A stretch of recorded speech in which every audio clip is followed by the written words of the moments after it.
മൈസൂരുവിലെ പാരമ്പര്യ വൈദ്യൻ ഷാബാ ഷെരീഫ് വധക്കേസിൽ 3 പേർ കുറ്റക്കാർ. ഒന്നാം പ്രതി ഷൈബിൻ അഷ്റഫ്, രണ്ടാം പ്രതി ഷിഹാബുദ്ദീൻ, ആറാം പ്രതി നിഷാദ് എന്നിവർ കുറ്റക്കാരെന്ന് മഞ്ചേരി അഡീഷണൽ സെഷൻസ് കോടതി വിധിച്ചു.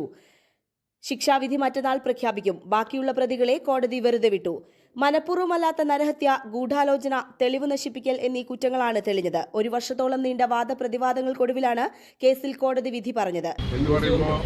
ഈ കേസിനെ സംബന്ധിച്ച് ഏതാണ്ട് ഒരു ധാരണ ഉണ്ടാവും. ഡെഡ് ബോഡി ഇല്ല, അതുപോലെ തന്നെ ഈ തട്ടിക്കൊണ്ടുവരിക, അതുപോലെ തന്നെ കൊലപാതകം, ഇതൊക്കെ നടന്ന് വളരെ വർഷങ്ങൾക്ക് ശേഷമാണ് ഈ കേസിൻ്റെ FIR-ഉം അതിൻ്റെ അന്വേഷണവും പോകുന്നത്. അതിനെ സംബന്ധിച്ച് ആദ്യമായിട്ട് പറയാനുള്ളത്, യഥാർത്ഥത്തിൽ കേരള പോലീസിൻ്റെ അഭിമാനകരമായ നേട്ടം എന്നതിനും അപ്പുറം നമ്മുടെ നാട്ടിലുള്ള സാധാരണക്കാരായിട്ടുള്ള ആളുകളെ സംബന്ധിച്ചിടത്തോളം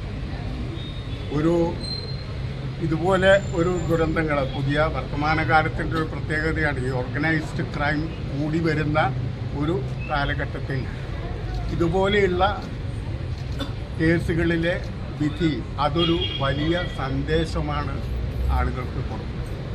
ഒരു പ്രോസിക്യൂട്ടർ എന്നുള്ള നിലയിൽ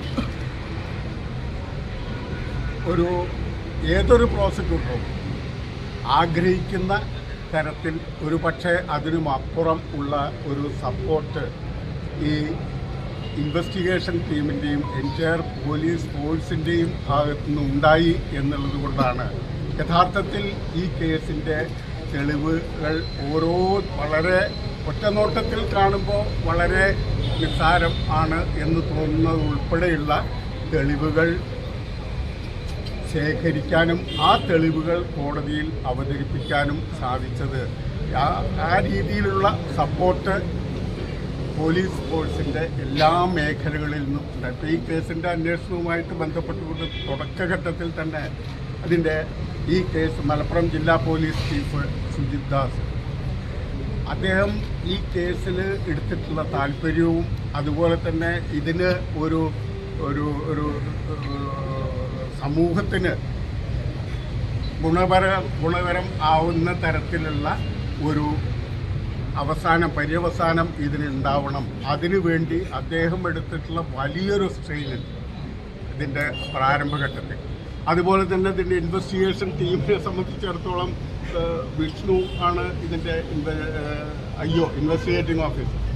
വിഷ്ണു, അതുപോലെ തന്നെ റെന്നി, അനിൽ എന്നീ SI-മാർ, അതുപോലെ തന്നെ അസൈനാർ തുടങ്ങി ഈ മേഖലയുമായി ബന്ധപ്പെട്ട മുഴുവൻ ആളുകളും ഇതിലെടുത്തിട്ടുള്ള ഒരു എഫർട്ടിൻ്റെ റിസൾട്ടാണ് ഇത് എന്നാണ്. അല്ലാതെ ഒരു പ്രോസിക്യൂട്ടർ എന്നുള്ള പ്രോസിക്യൂഷൻ്റെ വിജയം എന്ന് പറയുമ്പോൾ അതിൻ്റെ ഇൻവെസ്റ്റിഗേഷൻ ടീമിൻ്റെ എൻറ്റയർ ഇൻവെസ്റ്റിഗേഷൻ മനഃപൂർവ്വമല്ലാത്ത നരഹത്യ. വളരെ ബേസിക് ആയിട്ടുള്ളൊരു വസ്തുത എന്താണെന്ന് വെച്ചാൽ ഇദ്ദേഹത്തിൻ്റെ ഒരു മറ്റതിലൊക്കെ ശരീരാവശിഷ്ടങ്ങളെങ്കിലും എന്തെങ്കിലും ഒന്ന് കിട്ടും. ഇതിൽ അവസാനമായിട്ട് 42 മുടികളാണ് സയൻറ്റിഫിക് ഇവർ ശേഖരിച്ചത്. 42 മുടികളിൽ കാറിൽ നിന്ന് ഇദ്ദേഹത്തിൻ്റെ ശവശരീരം വളരെ ചെറിയ കഷ്ണങ്ങളായി നുറുക്കി കൊണ്ടുപോയി പുഴയിൽ തള്ളി എന്ന് പറയുന്ന അതിന് ഉപയോഗിച്ച കാറിൽ നിന്ന് കിട്ടിയ ഒരു മുടി, ആ ഒരു മുടിയാണ് മൈറ്റോകോൺട്രിയൽ DNA-യിലൂടെ ഈ മരിച്ച ഷാബാ ഷെരീഫിൻ്റെ ബന്ധുത്വത്തിലേക്കും അതുപോലെ തന്നെ ഈ ഷാബാ ഷെരീഫിലേക്കും എത്തുന്നത്. മറ്റേ യാതൊന്നും തന്നെ കിട്ടിയില്ല. 2 പ്രളയം കഴിഞ്ഞിട്ട് എങ്ങനെ പുഴയിലിട്ട ഒന്നും കിട്ടാതെ. അപ്പോൾ ഞാനത് ഈ സമൂഹത്തിൻ്റെ അതിൻ്റെ മെസ്സേജ് എന്നുള്ളത് ഞാൻ സൂചിപ്പിക്കാനുള്ള കാരണം, ഡെഡ് ബോഡി ഇല്ലെങ്കിലും ശിക്ഷിക്കാം എന്ന് ഇന്ത്യൻ തെളിവ് നിയമവും അതുപോലെ തന്നെ ഇന്ത്യൻ ശിക്ഷാ നിയമമൊക്കെ പറയുന്നുണ്ട്. പക്ഷേ അത് വളരെ അപൂർവമാണ്. കാരണം മരണം തെളിയിക്കണം. ഇതിൽ ഔട്ടായി വരുന്നു, നല്ല രീതിയിൽ ഇൻട്രഗേഷൻസ് നടക്കുന്നു. So looking it like this, ഇതിൽ ഒരുപാട് പേരോട് നന്ദിയുണ്ട്. ജില്ലാ പോലീസ് പ്രത്യേകിച്ച് ഈ കേസിന്റെ അന്വേഷണത്തിന്റെ തുടക്കത്തിൽ വളരെ വെല്ലുവിളി നേരിട്ട ഒരു കേസായിരുന്നു.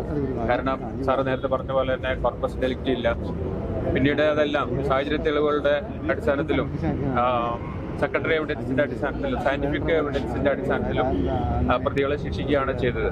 അപ്പൊ അതില് എല്ലാവരും ഒരു ടീമായിട്ട് വർക്ക് ചെയ്തു. പ്രോസിക്യൂഷൻ വിങ്ങും ഇൻവെസ്റ്റിഗേഷൻ ഏജൻസിയും, പ്രത്യേകിച്ച് ഇതിന്റെ ട്രയൽ സമയത്ത് മലപ്പുറം ജില്ലാ പോലീസ് മേധാവിയായ നമ്മുടെ വിശ്വാസ് സാറിന്റെ സഹകരണം എടുത്തു പറയേണ്ടതാണ്. എല്ലാത്തിലും അദ്ദേഹം മോണിറ്റർ ചെയ്തിട്ടുണ്ടായിരുന്നു.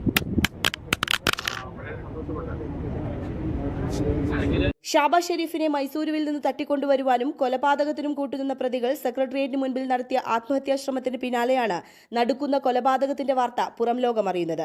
2019 ഓഗസ്റ്റിലാണ് സംഭവങ്ങളുടെ തുടക്കം. ഒറ്റമൂലി രഹസ്യം കൈക്കലാക്കാൻ വേണ്ടി നിലമ്പൂർ മുക്കട്ടയിലെ ഷൈബിൻ അഷ്റഫിന്റെ സംഘം ഷാബാസ് ഷെരീഫിനെ തട്ടിക്കൊണ്ടുവരികയായിരുന്നു. 1 വർഷത്തിലധികം മുക്കട്ടയിലെ വീട്ടിൽ തടവിൽ പാർപ്പിച്ചു. 2020 ഒക്ടോബറിൽ കൊലപ്പെടുത്തി കഷ്ണങ്ങളാക്കി ചാലിയാറിൽ ഒഴുക്കിയെന്നാണ് അന്വേഷണത്തിൽ കണ്ടെത്തിയത്. തെളിവെടുപ്പിനിടെ ലഭിച്ച തലമുടി ഷാബാസ് ഷെരീഫിന്റേതാണെന്ന മൈറ്റോകോൺട്രിയോ DNA പരിശോധനയിൽ തെളിഞ്ഞതാണ് കേസിന് ബലമായത്. ന്യൂസ് നൗ സ്വന്തം ഹൈസ്പീഡ് ഇന്റർനെറ്റ്, നമ്മുടെ സ്വന്തം ഇന്റർനെറ്റ്.